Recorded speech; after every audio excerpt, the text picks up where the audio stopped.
প্রশাসন এই ব্যাপারে খুবই অস্বচ্ছ এবং খুবই অসৎ। আমার বিশ্ববিদ্যালয়ে আমি ন্যায় বিচার না পেলেও আদালতে নিশ্চয়ই আমি ন্যায় বিচার পাবো। আমাকে বলেছে যে তোমাকে এরকম ভাবে নির্বাচনের আগে হয়রানি করা হবে এবং সর্বশেষ তুমি হয়তো তোমার মনোনয়ন ফিরে পাবে, কিন্তু তখন তোমার আর মাঠে লড়বার যে সময় সেটি থাকবে না। প্রশাসনকে কোনো লিখিতভাবে কোনো অভিযোগ জানাই, আপিল জানাই, তারা আমাকে কোনো উত্তর প্রদান করে না। তো আমাকে সেটা আপনাদের গণমাধ্যম কর্মীদের সহযোগিতায় জানতে হয় যে আসলে কি ঘটছে, কারণ প্রশাসন এই ব্যাপারে খুবই অস্বচ্ছ এবং খুবই অসৎ। তো আমি যে লিগ্যাল নোটিশটা পাঠিয়েছি সে ব্যাপারে আমি 24 ঘন্টা সময় বেঁধে দিয়েছিলাম। তো গতকালকে রাত 10টার দিকে আমি তাদেরকে মেইলের মাধ্যমে পাঠিয়েছি এবং একই সাথে আমি ডাকযোগেও পাঠিয়েছি। তো আমি 24 ঘন্টা অপেক্ষা করব। 24 ঘন্টার ভিতরে আমি কোনো সুস্পষ্ট উত্তর না পেলে তখন আমি আমার আইনজীবীর সাথে কথা বলে প্রয়োজনীয় পদক্ষেপ গ্রহণ করব।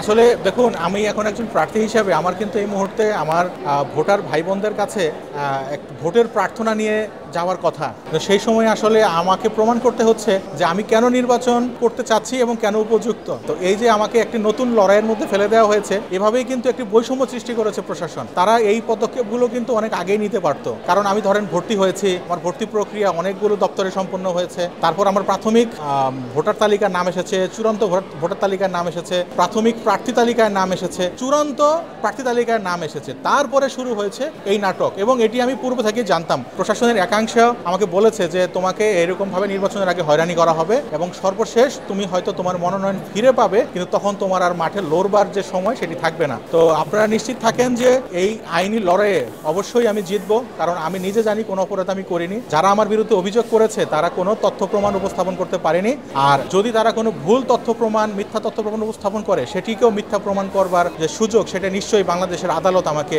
আমি এখানে আমার বিশ্ববিদ্যালয়ে আমি ন্যায় বিচার না পেলেও আদালতে নিশ্চয়ই আমি ন্যায় বিচার পাবো।